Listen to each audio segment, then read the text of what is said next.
doing a little bit of that. We are gonna go and we're gonna skitter on over to just to let you know, all of my clips come off of YouTube, and I don't edit them. I don't do it. I just get to what I need to have, and then that's on there. So whatever you think, feel, and believe about where I get them, you know, leave me a comment down there so I can know, and then we can work from there. But my question: why is it that the scrutiny is on the emails that Michael Wolff sent? He wasn't a part of the transgressions of Jeffrey Epstein, was he? He wasn't on his plane. His only focus at the time was to document, to chronicle what happened, what transpired, who was there, just to basically record the information as it relates to what happened, as it relates to how Jeffrey remembered it. Um, the story on its surface is about the long and sordid and deeply disturbing saga of Jeffrey Epstein.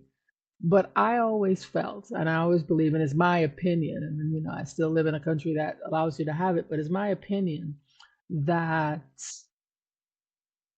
45 is and has been his Epstein's longest serving business partner in this debacle, if you will, in this sex trafficking episode. Um, my intuition, my instinct, my insight feels that the major problem for everything here actually is simply that the money is still coming in. It is. It's absolutely still coming in to the Epstein estate, but Thumper here is not able to get a hold of it. Is not able to access it. So the the lazy side of who he is now what we're seeing, because make no mistake, he's in panic mode. He is. So we know the broad strokes: the private island, the powerful friends, the allegation of sex trafficking of minors, the mysterious death in a Manhattan jail cell of Epstein after, ironically, a visit from Bill Barr. Um, I won't lie to you. I don't believe that, you know, it was suicide. I don't. And, you know, if YouTube wants to go ahead and do what they want to do here, then fine. But it doesn't silence me. This is for your information, and it's my opinion. Um, it is absolutely a sincere and a truthful case of the the situation, the circumstance, the way things are as they are, and what you need to really recognize is it's all going to come out. Why? Because too many people are pushing down on it to keep it closed, keep it sealed. And these rich white guys and rich brown men that are involved with this, and I mean this junk started all the way back in 1988. Now keep in mind, a couple of significant things started back then as well. Donald Trump got financing from the Russian mob. That's not guesstimation or supposition or fiction. It's a fact. Um, how do I know? Well, let's follow this thread. Why did Australia refuse to do business with Donald Trump in the 80s? It's public record. They said his connection to Russia was problematic. Interesting that the Aussies knew that, did that, said that, and stood by that. But us in our superior egotistical, remember I told you the card for the day, egotism, is the reason that we're here now, 40 years later, 40 plus years later.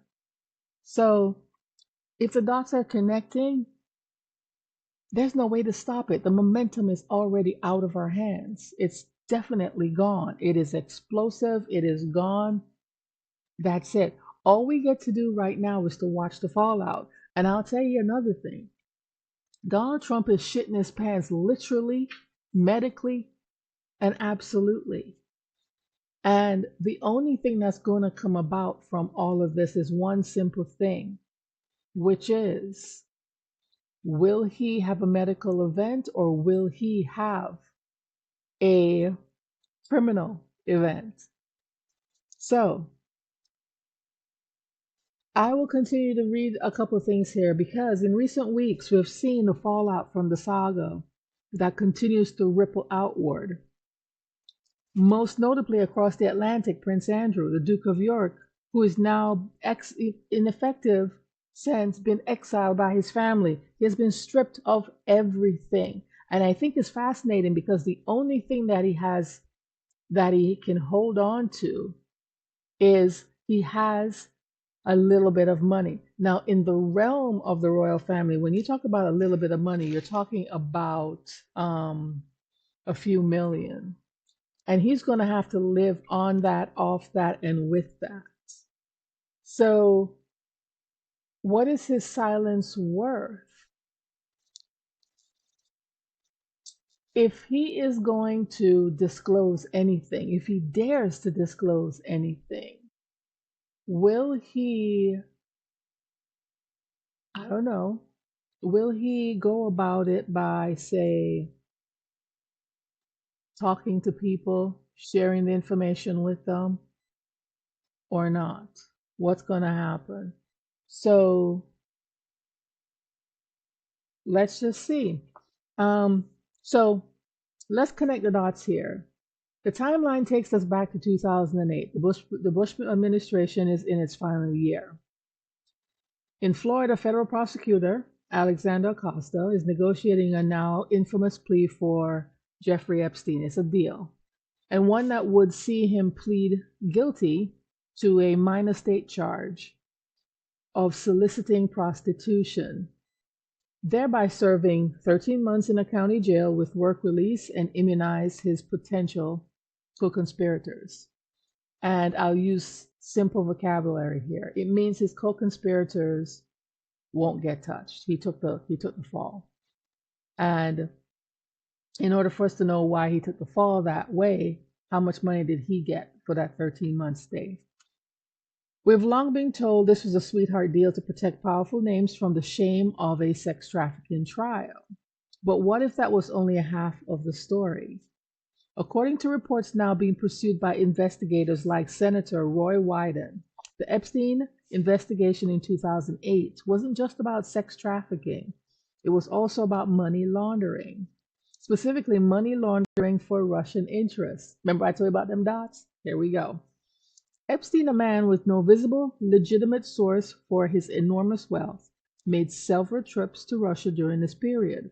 The question investigators were asking was he a conduit for Russian money into the American financial system? Question one. Now, hold that thought. Because at the same time, another New York billionaire and close friend of Epstein was also deeply entangled with Russian money. Donald John Trump. Remember that story about a Palm Beach house, the one Epstein told Trump about, which Trump then undercut his friend to acquire and later sold for a massive inflated profit to a Russian oligarch? That story has been out there for years, treated as a curious footnote, but a soured friendship. But what if that wasn't a footnote? What if it was a clue? Because there are a lot of things that are out there right now. There are a lot of things that are out there. And I like to examine psychic investigations. I do because I have that a part of me as well. But I also have an ironic CPU here. So what we're examining is a terrifying possibility that Trump and Epstein weren't just friends who fell out over a real estate deal. They were potentially partners or at least parallel operators in a business that involved moving money from questionable overseas sources, specifically Russia, through the glittering towers of American real estate. And this is where the cover up gets big and terrifying. If the Department of Justice in 2008 was investigating Epstein for money laundering for Russia, and if that investigation also led them to Donald Trump, then the decision to shut down the Epstein case takes on a whole new dimension. It's not about avoiding the embarrassment of a sex scandal for the rich and powerful. It now becomes national security. So, I'll say again, which is going to happen, a medical event or a criminal event?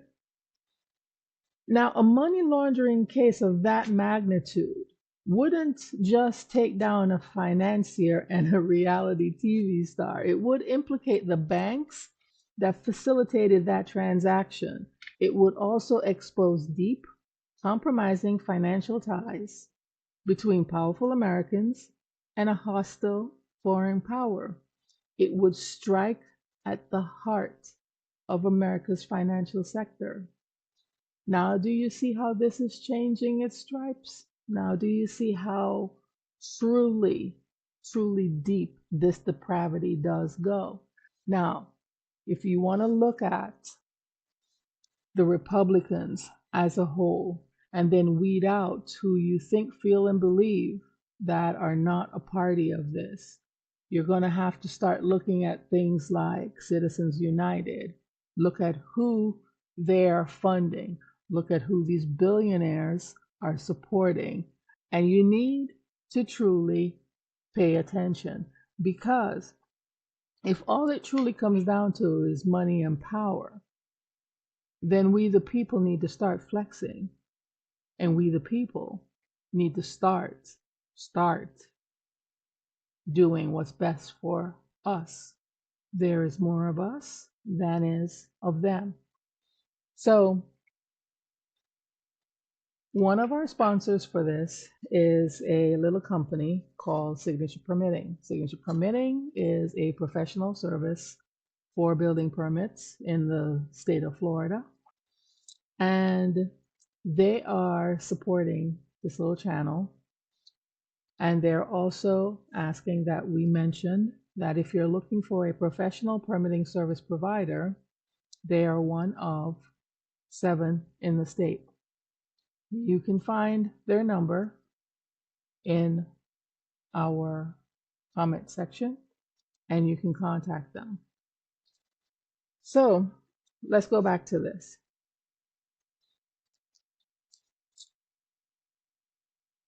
Is it the real reason that the DOJ under George W. Bush didn't want the Epstein case to go forward because it had such a strong tie to national security?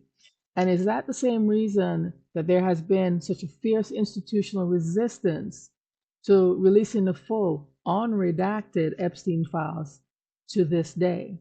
Because they just don't contain a list of names who visited an island. They contain a roadmap of illicit financial flows that could trigger a crisis of confidence in American institutions. I believe that is a yes. It points to a game of poker between 2 men at a crossroads in the past and a tower of secrets that's on the verge of collapse. It suggests that Trump's alleged role as informant, a rumor floated by allies, may have been a gambit to betray Epstein and seal himself from financial investigation. So now this brings us back to good old Prince Andy. His exile feels like a contained British solution to a messy problem. But I beg to differ. My instinct, my intuition says that his story isn't over. I don't think it is. I believe there's more to come, potentially. And I think it's going to be involving his financial dealings and his daughters. I think he is a contained eruption, but the pressure that is building around the financial secrets of Epstein and Trump, that is the volcano. And today is the middle of November, November 15th, November 16th. And I think The takeaway from this isn't just a salacious new theory, it's a true warning. We have been focused on one horror, while a potentially greater one has been hiding in plain sight. I believe it's my instinct. The child sex trafficking is the key that could, if we have the courage to turn it, unlock the door to a conspiracy of corruption so vast it explains why the entire system has seemed so desperate to keep it locked. The question no longer is just, say, who visited Epstein's island. The question is who benefited from his money and what were they willing to do to keep those secrets.